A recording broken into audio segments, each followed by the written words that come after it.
Behind every amazing flavor is an amazing human who has perfected their craft. Welcome to Flavors Unknown, a behind-the-scenes look at new flavors and the chefs, pastry chefs, and bartenders who create them, with your host, Emmanuel. Hey there, welcome to another episode of Flavors Unknown. Have you seen with the pandemic confining millions of people to their homes, America suddenly is obsessed with bread making? For some, making sourdough, baking, and kneading the dough offers stress relief benefits. My guest today is baker Matthieu Cabon from Magnol Bakery in Houston. I am your host, Emmanuel LaRoche, and you are listening to episode 45 of my podcast, Flavors Unknown. I have been in the food industry for more than 20 years, both in Europe and in the US, and every other week I interview trending chefs, pastry chefs, and bartenders across the country. If you are new to the show, my guest last week was Farmer Lee Jones from the Chef's Garden Farm in Ohio, pioneer of the sustainable agricultural movement, providing the best vegetables, herbs, and edible blossoms to all the top chefs around the country. Obviously, with the pandemic, they pivoted their business to home delivery, providing you with their great products directly to your doorsteps. The episode today is about bread making and what I love the most, about how to make the best croissant. Matthieu Cabon is originally from Brittany, France, worked at the MGM Grand in Las Vegas at Joël Robuchon, then became the chef baker at the French pavilion designed by Paul Bocuse at Disney Epcot Center, and now Matthieu is a partner at the Magnol Bakery in Houston. Hello, Matthieu, and welcome to the podcast Flavors Unknown. Well, thank you for having me. Yeah, so you know what? I am really excited and thrilled to have you because that's the first artisan baker that I have on the show. So this is really cool for me. So thank you very much for taking the time to be on it. Oh, you're welcome. I mean, I'm a little bit proud of being the first one. So we met in Houston in December last year at your bakery, Magnol. Yes. So that was pretty fun to find a French compatriot in in Houston. We see a lot of artisan bakery, like popping up like around the country here in the US. So what do you think artisan breads are so popular nowadays? I think it comes back from the quality of the product. First of all, people want to get back to it, like we used to be back in the days, like the traditional method, the respect of the ingredients, or the quality of the flour, the water. I think people are tired of what we call white bread here, So I think it's evolution of the taste. Yeah. Yeah, and this is really going like throughout, the country. There's, in fact, even recently, I think one of the media has published, one of the, like a list of like the top, 25 or 50, artisan bakeries around the country, which is a good sign to see that, the quality of the bread is really, I want to say, rising up, around the country. So what is the difference between the artisan bread and regular bread? Well, the main one will be, I believe, the time given to the process. When you go for industrial bread, which has no flavor, lots of conservator, lots of preservatives, the artisan bread really started with only three main ingredients, which is like flour, the water, and the salt. Even the yeast, we don't use much yeast, or not at all. We use what we call the levain, the mother, the sourdough, and that'll give you so much more conservation. You can keep the artisan bread, you can easily serve it for like 3 or 4 days at home, and it won't get hard like a brick. When you don't respect the process, like industry, when you are between the mixing and the oven, the baking process, if you only have like 2 hours and a half or 3 hours, you have no flavor development, you have no structure development, and because of that, your bread would be super hard, like a brick, like I said, at the end of the day. So yeah, the artisan bread is really about time given. Like for example, at Magnol, we overnight all our doughs. So we will mix on a Monday and we only work and bake on a Tuesday. So like every day, then you are preparing like the dough for the day after. Exactly. Okay. And so what type of artisan bread that are your favorites? Because, there's a lot of different types. And maybe I'm wrong if I said that they are all into the category of artisan bread, but obviously I'm very fond of the baguette. Yes. But there's the loaf, and then there's the rye, the sourdough, the ciabatta as well. So what do you like the most I yourself? would say, so when I go to another bakery, especially in France, but anywhere now, I will buy the baguette first. Between bakers, we judge ourselves, I would say, with the baguette and the croissant. But my favorite one, personally, to taste, to eat, would be a loaf. Why the loaf? Because it's a bigger piece. You bake for a longer time, at a lower temperature. So it really gives that crust, like a thick crust and a nice caramelization and little burn notes. And that's what, to me the way to enjoy bread. Yes. It's more the crust than the crumb, actually. I mean, that's for me as well, like a big difference, obviously, between, France and the US.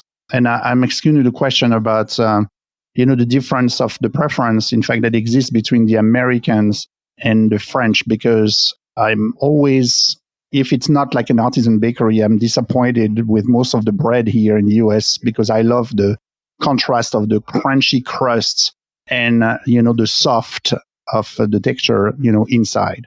What do you think there is such a difference between the American preference and the French preference? I think it's in the culture. American bread is very soft, and also like Asian bread. If you think about it, in Asia they have the same. They have all soft bread, and Americans like their bread soft, like really not baked, really not overcooked. And us, we try. In France, it's the opposite. We like our bread like overbaked, I would say, for American point of view. But we try, us coming in America and with our language, baggage, and we try to bring them that tradition, that this is the way it is in France. Now, we might not like it. Not all of them will like it, but some of them will try and be like, "Oh, that's why your bread is different. That's why you know for your bread." So those people will come back. But some people just come and say, "Can I get the less baked, please? The more white bread you have?" And I'm like, "Well, I can give it to you, but I'm sorry, it's gonna be, especially if there is a high humidity day outside. I mean, that's gonna be like a sponge, you know." Yeah, and I always remember, when I was in France, and I think I get that from my parents, and I always, remember them going with them to the boulangerie and asking for, the bread that are like really the well cooked and the well baked Yes. compared to, like the others, and so that's probably what. Got my taste preference, from since I was a kid. So how do you reach that contrast, in texture between the crust and the softness inside? So the bakery, the main equipment that don't have a house is really our oven. We have a steam injected oven. So as soon as you put your bread, as soon as you load your deck with the dough, you press the button and the steam comes out. So the bread actually baked in a humid atmosphere, a humid chambers, like we call. And that helps that. So you avoid the temperature shock. And so he allows the dough, what we call the final fermentation. So the bread arrives for the last time in the oven. Maybe just for like 10 minutes, but that's what brings the volume of the bread. And then the crust has time to bake, but not burn, because it's in a humid atmosphere. Most of the soft bread, like you find, like the sandwich bread in America, most of them are baked in a mold, This type of bake doesn't need steam. So if you go back in time, can you explain to us a little bit, how did you get involved in bread making, and why did you select, this job? Oh, that's a long time ago, when I was like a young teenager. Oh, you're not that old. Come on. Yeah, no. I know you started probably young, but still. Feeling the age, No, it's really, my first souvenir is with my mom, because where I grew up, I come from a village, like 3,000 people. And my house will not even be in that village. It would be like let's say like 2 miles away. And only on And it was Sunday, in Brittany, correct? In France. Exactly, all the way at the end, close to Brest, yeah. Only on Sunday morning, my mom will drive to the village, to the bakery, buy the bread, buy the croissant fresh, and bring it back for us for the morning, for the breakfast. So me and my brother and my sister were very excited, and we were actually waiting all week long for that Sunday morning breakfast with a fresh product. And when you open the bag on the table, just the smell of all those flavors and the butter on the croissant, that makes me so happy. And I was like, who's this guy who does that? I mean, I want to know. And then every time we'd go after school, or even on Sunday after the church, we'd go to the bakery.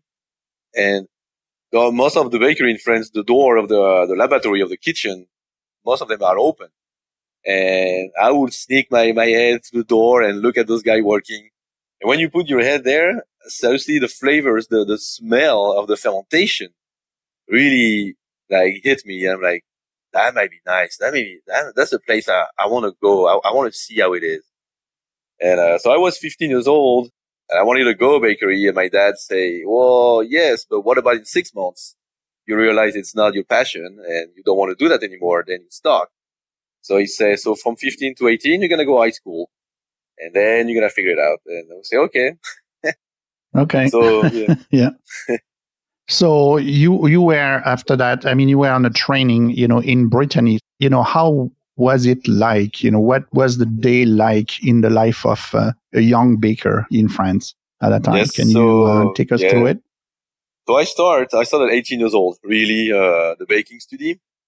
And so I did for 4 years, 3 different diplomas. So I was on a training program. So it means in France, you find a boss, you find a company that you can work with, and you'll spend 3 weeks with them working as a trainee.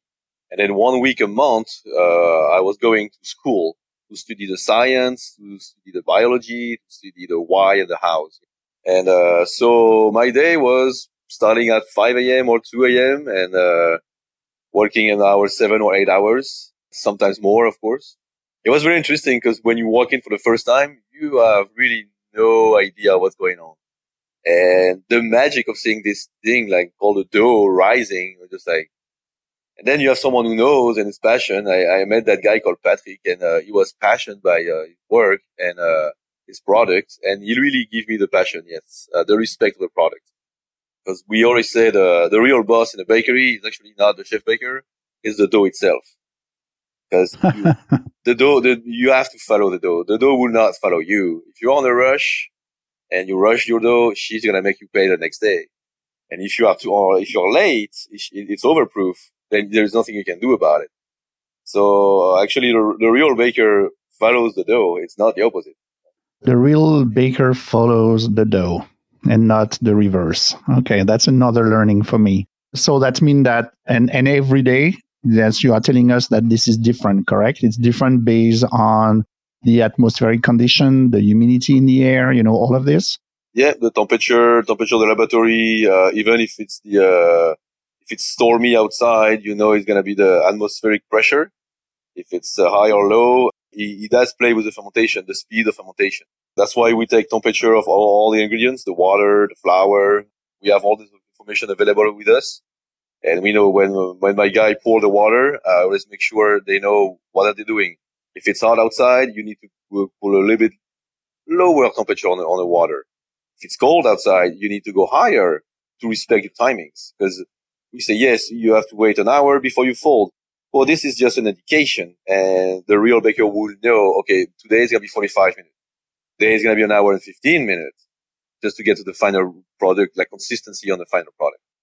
It's, wow. Yeah, you have to follow it. And is it based on experience, or there is any like guidelines, and there is any like reference book or reference, publication in terms of, if this is the temperature, like kind of curves, that exists. I have a scientific background, so it's me like, talking about this, but do you have those guidelines, or this is really based on experience?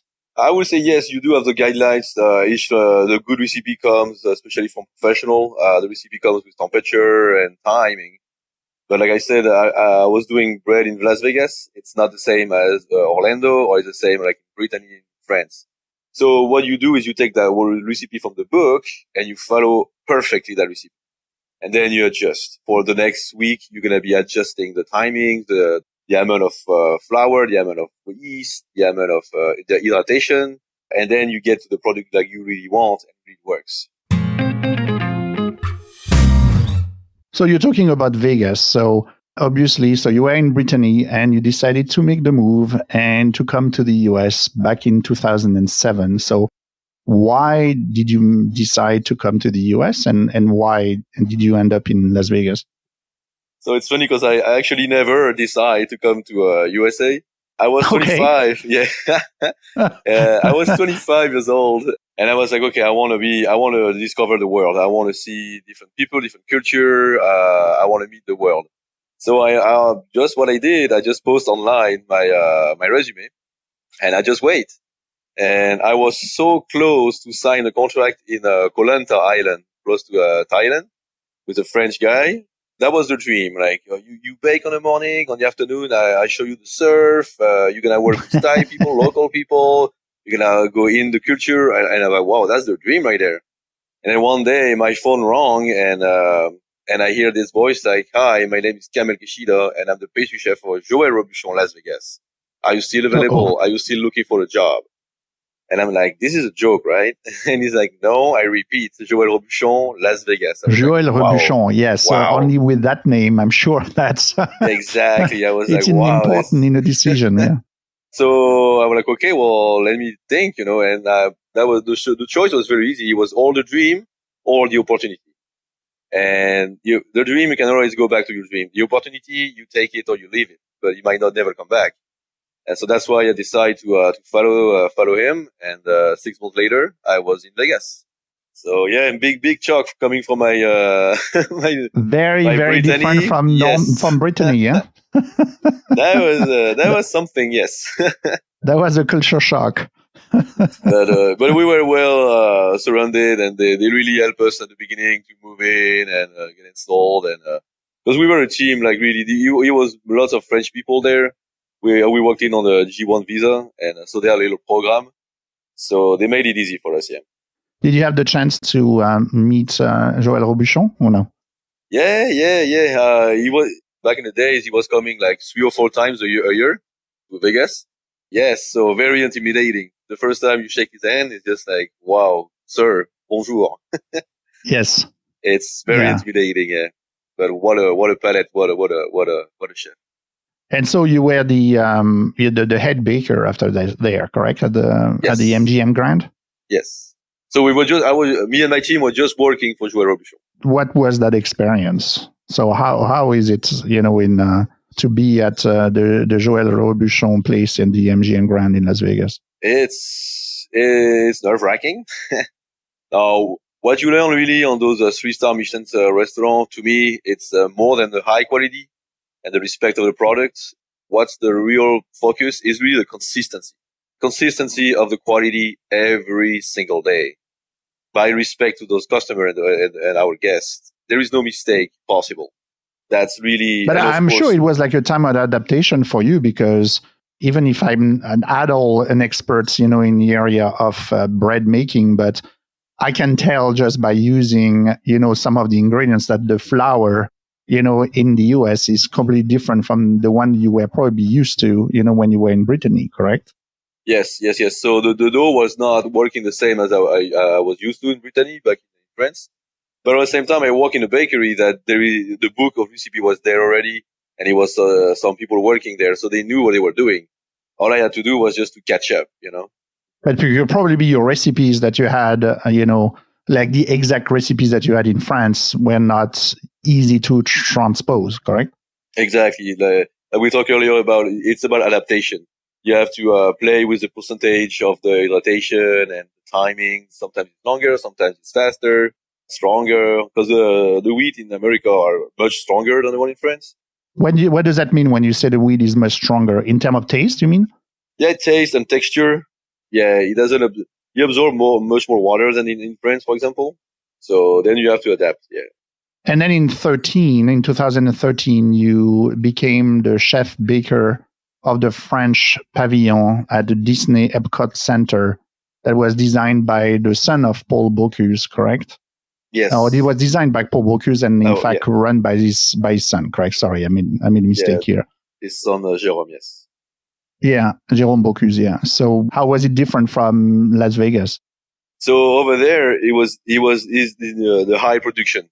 The same as top quality. You have to respect the customer, and but it was bigger, much bigger production than at Robuchon, because Really? being in Huh. Epcot in the Walt Disney, one of the Walt Disney Park, you have so much foot traffic every single day. That I never seen that. I never pictured that. That was the first time I actually went to walk in the Walt Disney Park. Even in Paris, I never been in the one in Paris. I was impressed. Like it feels like everybody's on vacation all the time. Like there is always some people in the Walt Disney World. It's very interesting. But we were serving. So over there, the operation is one restaurant and brasserie who does lunch and dinner, and then like a more gastronomic restaurant who only does dinner. And the main focus for us as the bakery was the bakery itself. And we were serving breakfast items, sandwich, savory sweets, coffee, and from 7 a.m. to 9 p.m. And that was so high traffic. Yes. So you have to keep the quality standards, but much more bigger quantity. And then you have the opportunity to go to where you are now in Houston with the Magnol Bakery. So can you explain to us a little bit what is the setup in Magnol Bakery? And it's because you have like kind of a dual, of course, like almost kind of business, one for the professional and then one for, like the consumers that had come to the place like we did and, buy both like bakeries, pastries and viennoiserie, right? Yeah. So what happened is I met Otto Sanchez when I was in Vegas. It was a pastry. And we've been friends since in the get-go, since 13 years now. So he's from Houston, and he came back from Houston. He went to Dubai. He did his little life for 10 years, and then he came back to Houston. And he called me one day, like 2 years ago. He called me and he said, "Hey, Matt, I really have a project. I really want to open the bakery. I want you to come and visit, and let's talk about it." So 2 weeks later, I was in a plane, like the first time in Texas, and I landed in Houston. And we talked and we agreed. And so basically what it is, Magnol, so it's a French organic bakery. And we do both. So we do wholesale for the restaurants and a couple hotels in town. And some people, at first it was supposed to be just wholesale. And then some people knock our door and say, "Oh, we went to this restaurant last night and we had your bread. Can we buy it?" And we're like, "No, you can't." And we look at each other and we're like, that's not the right answer. We need to change that. Exactly. There's an opportunity there. We Yes. feel bad here. So we were giving them the bread by the door. Like, here's a baguette. Take a baguette. Really? And so we realized like it was actually a real demand for retail. And we had this little space on the front of our operation. We look at it and all we needed was a cashier. All you really need was a cashier. Which is easy now with the device on your iPhone, and that's it. Exactly. Now he holds in your hand. Yeah. So we did it at first, and maybe the first day was like 2 people walked in. Like, oh, why we did this? Well, let's see. And now, now we're open for like 10 months almost. There is people coming and coming back, so it's awesome. It's very nice to see the people. It's good for business. Yeah. Oh yeah. And they love the product, and they're happy. Like, oh, finally we find something like in France, and we have French people, we have American people, Asian people. It's really eclectic. Yeah, it's very nice. Absolutely. I still remember the very nice care package that you gave me when I was there in December, and I was eating all those great product from the bread and to the viennoiserie when I was in the car. So it's really cool. Let's talk about a little bit of the bread and do a little deep dive here. So can you tell us, and probably not to go too much into too much detail, but can you describe the different steps that include in bread making?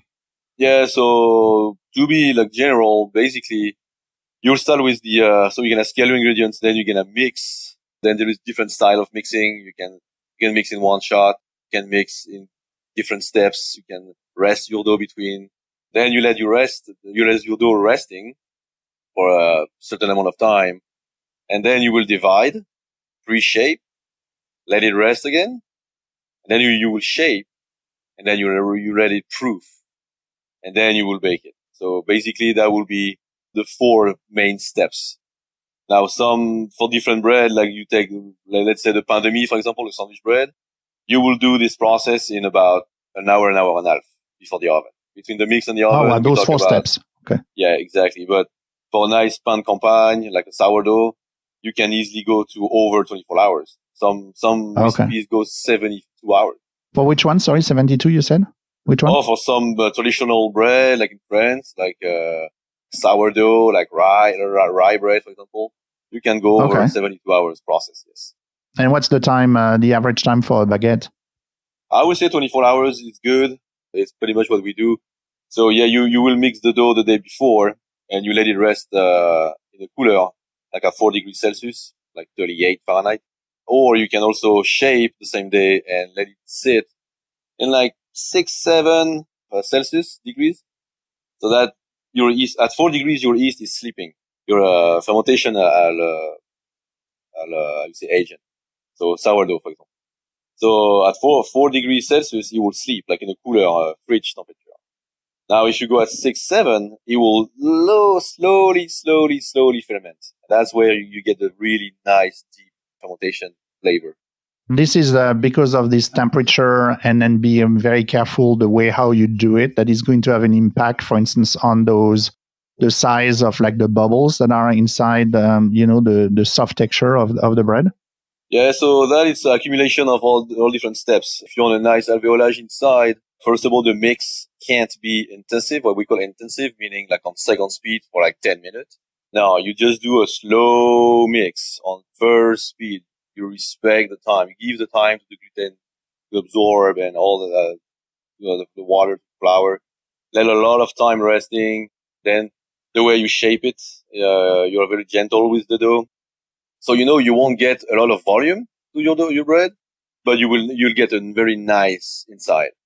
You asked me earlier the difference between artisan bread and I would say industrial bread. When you lift a 1 pound bread from an industrial, it's big. It's like lots of volume because there's not much inside.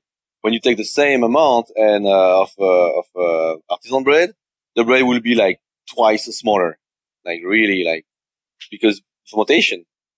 That's it. Mm. And how do you make sure that there's a right, let's say, spread of those bubble within like this soft part of the bread? Because sometimes I've seen, and when it's not well done, that you can have like the bubble on one side, on the bottom, on the top, and it's not really equal, let's say, within the inside of the bread. So why is it so? That will be most of it manipulation. Manipulation when it's time to shape. I would say, if you take too much air out of your too much gas out of your dough, so you pretty much you flat everything. So that will be a mad manipulation. It can also come from misunderstanding the timing on a proofing time. If you don't let it proof enough, let it rest your dough enough, then there is no enough fermentation before you put it in the oven. So you won't have this finer fermentation in the oven. So you won't have those nice air pockets. Sorry, air pockets. That's the right term. Sorry. That's all good. So what are like the most important factors or / ingredients that impact the flavor of the finished bread? Oh, first of all, the quality of the flour. That's for sure. That's one. You don't do nice bread with bad flour. That's not possible. Quality of your water. Pretty much everybody, we use a filtration system. And when you say the quality of the water, you're talking about like the pH level, or? Yeah, the pH level and the nutriment that you have inside. That all that can be checked. It's really the mother, I would say. We use mother for what we do. And you're talking about the levain, like the yeast part? The levain, the sourdough, yeah. Yeah, the sourdough. Okay. So you don't want to use too much yeast and or only yeast. That's if you use yeast, you're about to do a bread like in 3 hours. So you won't have any flavor. You just won't have any flavor. It's really flavor comes from time. Flavor comes from the quality of ingredients. and from respect of manipulation. So you don't do a nice bread in 4 hours. That's a lie. When I go and buy bread, or someone, listening that go and buy bread, what are like the main characteristic that we should look for a good bread? Look, I would say a nice shiny golden crust on a baguette, for example. Unless it's baked in a wood oven, you won't have any shyness because you don't have much steam on a wood oven, but you have a nice dark bottom, which tastes very good. Wood oven is some of the most tasty bread. And then it's not to look, it's to hear the sound. You really want to see the crunch, that the sound of the crust, That's really what you look for. Not too much flour. That's also a bad sign. When you see a lot of like big patch of flour on top of the bread, don't buy it because this is not well manipulated. Manipulation was wrong there. No, consistency on the product, I would say too. That's what I look at. But sometimes you're gonna see like 10 baguette like almost burn and 10 like super white. So I would avoid those places. Maybe this is more like from a chef perspective, and I want to have, maybe if you have an opinion on this from an artisan baker, but obviously when you go to to a restaurant and they do a cheese plate, or they do like a charcuterie plate, obviously you have different type of breads, like the one that we described before. Do you think that there is an interesting, let's say, knowledge to have there when it comes to pairing different type of bread with different type of food? What's your thoughts on that? Definitely, there is a place for improvement on that. I'm very sad sometimes when you go to a nice restaurant and you see the piece of bread coming to the table. You're just like, no, why your food is so good and everything is good around me, and you bring me that bread, like it's white, it's soft, it's done with semolina, or no, you don't respect the dish, So especially when you have those dishes like a cheese plate or a cured meat plate, you really want the bread is 50% of the dish. I wish those chefs will really do some research and go around, because there is good bakeries everywhere by now. So I believe nowadays it's easier to find than 10 years ago a good bread, at the right price for all those chefs here. But I see I see improvements. I really see improvements as we go, and that's exciting. That's very exciting for us. Yes. But when it comes to pairing, do you think that there is some type of food that goes better with the baguettes, or better with the sourdough, better with the rye? I just wanted to have your thoughts on that. Yeah, so the baguette will go good for sandwiches, stuff like that, and the country bread, the sourdough bread, I like when it with a deep flavor, like a cured meat, for example, like a nice saucisson. You want it like the nice deep flavor on the bread as well, to avoid the contrast. For some cheese, for example, I like cheese with baguette, because that way I can really taste the cheese and not the bread. If the bread is too sour, you will have a combination of flavor in your mouth, and if you really buy the cheese for the cheese, I will eat it with the baguette. I remember my mother, my parents, like having just like cheese and you will say cheese plate now, but like cheese and bread, or dry meat, cured meat and bread, like as an evening dinner. Did you have that experience as well? Yeah. That's some of the best meal actually for me. Just like a tapas style for the Spanish people, It's pretty much, it would be our French tapas, I would say. Yeah, you're right. That's true. I never thought about that. Yeah, that's true. So what advice would you have, for a home bread maker, someone who wants to do their bread at home, and how they can improve on their bread techniques? So the first thing, I believe, it will be to just be curious, open books, many books, as much as we can, look for recipes, and then look for ingredients. Don't buy the cheap flour. Rather spend a couple more bucks or money on the flour, and to really have a good base. Yes. Do you have a book? Do you have a book in mind, maybe to recommend? Oof.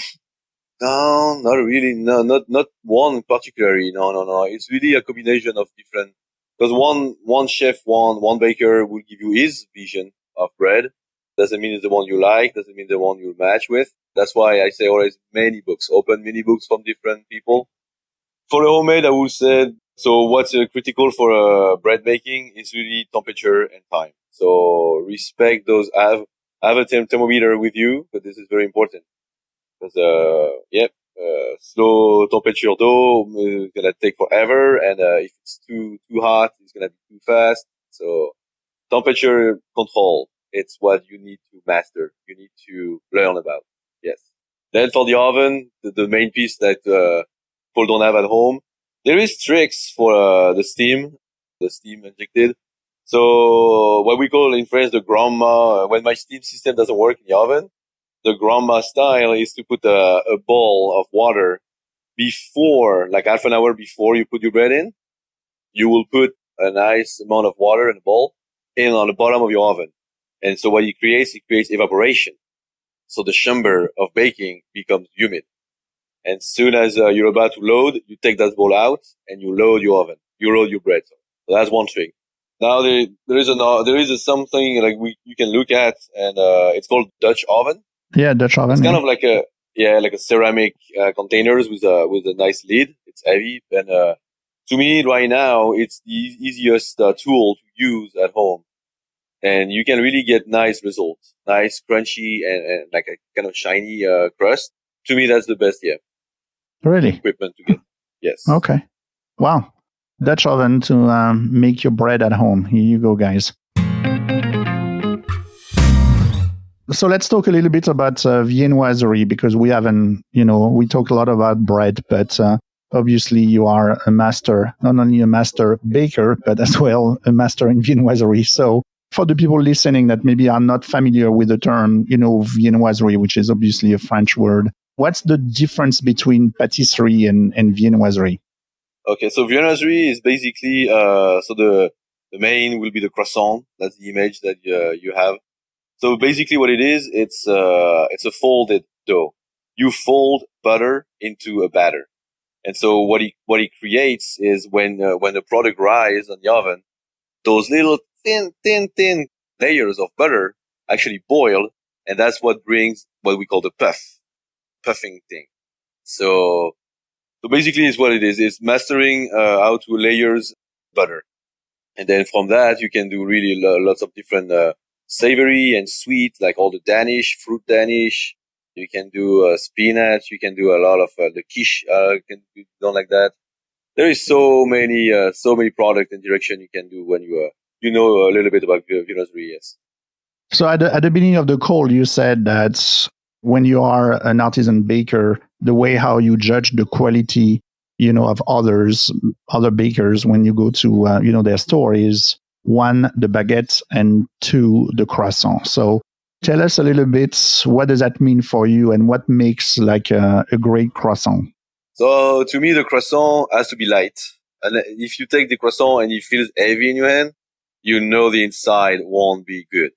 What you look for when you slice a croissant in half, you really look for this honeycomb. It has to be light. It has to be hairy. That is first a good sign for the croissant. Now you want the croissant to be round and not flat. If it's flat, it means technical issues there. And then it comes to taste. The croissant, it's all about the butter, the quality of the butter. You don't do a nice croissant with a low quality butter. That's just not possible to reach. Yeah. Our butter we use at Magnol is a French butter. Okay. So when you mean it's a French butter, it's coming from France? Yeah, it's from Normandy. It's called Isigny Sainte-Mère. Oh yeah, sure. Yeah. I know. Yeah. I know exactly. But it's like, okay, I didn't know that you are getting the ingredients from France. Okay. Oh yeah, that's for me is the whole hoist of the butter. Yeah. Yeah, I love this butter. As from Normandy, and I've been there very often. In fact, long time ago. Thank you so much for being on the show. But before we stop the show and the recording, I always finish with a series of rapid fire questions. So are you ready for them? Let's go. Okay. So I want to know, are you more a croissant person, or what they will call here like the chocolate croissant, which, you and I will call pain au chocolat? Croissant, butter croissant. Real Okay, flavor. the Only, croissant. As you know, like croissants are good only when they are fresh. I try to explain that to my American friends here. And I remember, with my mom when I was a kid, when we had like leftover croissant from the day before, we would slice them in half and we will fill them with a little bit of butter, the good one, and with, ham and cheese, and we will reheat them in the oven. And she would serve that, with maybe a salad for dinner. Did you do something similar? I just wanted to know if, you had something kind of a recipes that maybe comes from your family or that you are making, with the leftover croissant. Yeah, so my mom will do the same, ham and cheese, but she will put bechamel, nice peppery Yes. bechamel. Yeah. Yes, that really but it has to be strong on pepper, on black pepper. That's I will go that way. Yeah. The way you don't have to put too much, and it brings another flavor to the dish. Yeah. Exactly. So that's the trick for everyone listening. Don't eat the croissant the next day. No, you should not do No. that. Do this fantastic recipes, with the ham, the cheese, and the bechamel from, Matthieu. So that's a great one. That's a great addition. So I just, now we are talking about croissant. When you are in the bakery, do you ever, I want to say steal, let's say take, do you take a croissant like coming like warm hot out of the oven? No, that's Joël Robuchon who teach me that. The time between when you eat your product and between that moment and when it comes out of the oven is very important. He was able to tell me, you baked your croissant too early today. I'm like, what? Yeah, it was not the right temperature. The butter was not the right texture. I don't like this one. It was too cold. I'm like, whoa. Wow. And I go back to the bakery. I'm like, how this guy knew that I was half an hour early today? That's crazy. So I really realized, it's how special this personage was. Exactly. That's a great story. That day. Wow. I was stuck that day. And so my advice, no, never bite a croissant coming out of the oven. The butter is still hot inside, and it will just collapse. It will just collapse in your mouth. It's not good. You have to wait at least 30 minutes to 40 minutes. And that's the perfect time because then the butter didn't have time to get cold so hard, and it's just like melting, but it's right there. It's right on point. Yes. Sometimes I serve our customer and I'm like, you're lucky. This is the perfect moment right now to buy your croissant right now. Eat it now. Our American friends listening to the podcast, they say, those French people, they are crazy. No, I don't. And personally, I don't steal my croissant. I taste the croissant. If I'm not very happy with the volume of the look, I will definitely slice them in half and see what's going on inside and try to fix it for the next day. You need to do some quality testing. Come on. Yeah, absolutely. Exactly. It's called quality control, Yeah, quality control. Absolutely. Throughout your career, what would you say that are the 3 bakery books that inspired you the most? Oh, the books. Ooh, hard to say. The first one I had in my hand was the one they gave me at school. I don't even remember the name of it, but I still have it somewhere here, for sure. I know Tartine is from San Francisco. I love their books. Very, very interesting. Yep, very nicely done. I went there, and I was just like, yeah, people talk about them. Now I know why. Yeah, those are legit, for sure. And a third one? Third one. See, I put you on the spot here. Yeah, I think I'm gonna send you the link later. I forgot his name. Okay, no problem. I have one. I see the cover, but I need to look for the name. Sure. Send me the link, and again, I will put them into the show notes for the one listening. People listening, it's at the website flavorsunknown.com, and then you just you go to the episode page, and then you will see obviously the episode there. Besides France, do you have another travel destination when it comes to artisan breads? Now pretty much everywhere. Korea, I would say. Korea and Japan, they are very, very, very good. I mean, when you are in France in school, you see a lot of expats like Japanese people and Korean people coming in our school, learning the process, and then they go back to the country, and they are very, very good at it. To me, Japanese bread is, it's from the French technique. They are able to really master our art, and it's beautiful to see what they're able to do. Okay. We thought that maybe you wouldn't mention Germany because they are quite famous as well. It's a different kind, but it's their brötchen, are really, really good as well. But if you think about it, every single civilization from the beginning of the history has their own bread. I mean, it can be a pita, there is so many different style, but even if you think about taco shell, it is a kind of a bread. It's just flour and water, and each civilization control and define the different way. Or the naan, in India as well, which is pretty cool. Exactly. Yep. Yeah. So outside of bread, what's your favorite guilty pleasure food? It's from where I come from, Brittany. It would be the seafood platter. No hesitation right there. But it has to be done by my mom, so. Yeah, you don't have that every day then, okay. No, unfortunately, no. Especially like the fresh scallops maybe coming out directly of the Atlantic Ocean. Yeah, I used to live my parents live in like 5 minutes away from the oyster farm. Oh, wow. So we would just go there and it's picked up from the ocean and on the table 10 minutes later, shocked by my brother. It was just delicious. The stone crab. Oh. Another thing is what annoys you the most in your industry? Industry, no respect of the art. If you don't respect the process, seriously, you should clock out and leave. That's it. If you have no passion for your product, so it means you have no passion for your customer. And what's the point of working that hard on that environment and working holidays and long hours, standing and you don't like what you're doing? You don't try to get it done correctly. Just leave the spot to somebody who has passion. To me, that's the non-respect of the quality. Yeah. Okay. So the last one I wanted to ask you is, would you take me for like 1 week for free if I come to Houston and then teach me how to bake bread? If you respect the location, I will respect you. No, definitely. We can always train people from the get-go and explain them the move, the gesture, and explain the house.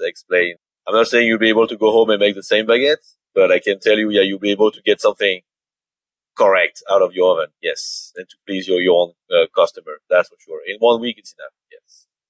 That's always fascinated me. So that's something that I always, set in kind of the corner of my mind. Saying, that's trade that I would love to learn and experience for sure. All right, you're welcome anytime. Okay, thank you, Matthieu. So, and I would say Matthieu, in France, and for the people that are listening, you may wonder why Matthieu has a sound which is very soft, on his phone. Do you want to explain a little bit, Matthieu? Oh yeah, yeah. I had to clean my phone before the phone call because I have a lot of flour on the on the phone everywhere. So yeah, once a week, I thought it's a funny story. So. Yeah, you have to clean. You have to clean your phone regularly because of the flour, correct? Exactly. That's pretty cool. Matthieu, thank you so much for being a guest on the podcast. I am really, as I said, at the beginning, really thrilled to have you on and being able to discuss, a little bit of your industry and bread making. Oh, well, thank you very much for having me. Thank you for the invitation. Always nice to share the passion and. So if some people can learn a little bit about bread making, I'm happy with it. Come to Houston and visit us. We're absolutely, open. The Magnil Bakery. Yes. All right. Thank you very much. Oh, I love this episode about the art and craft of bread making. I hope you enjoyed it as well. If you did, please share this episode or the podcast Flavors Unknown with a friend. It will take you only 2 minutes. And it will help me a lot as word of mouth is the best way to add more listeners to the show. You can find the show notes of this episode on the website flavorsunknown.com. Please follow us on Instagram and Facebook at Flavors Unknown. Next episode will be an exciting one as my guest is Chef Chris Cosentino from San Francisco. I see you in 2 weeks, and until then, remember that people who love to eat are always the best people. Thanks for listening to Flavors Unknown. If you enjoyed this episode, be sure to leave a review. Find the show notes at flavorsunknown.com. And if you want to join the Flavors Unknown community, search Flavors Unknown on Instagram and Twitter.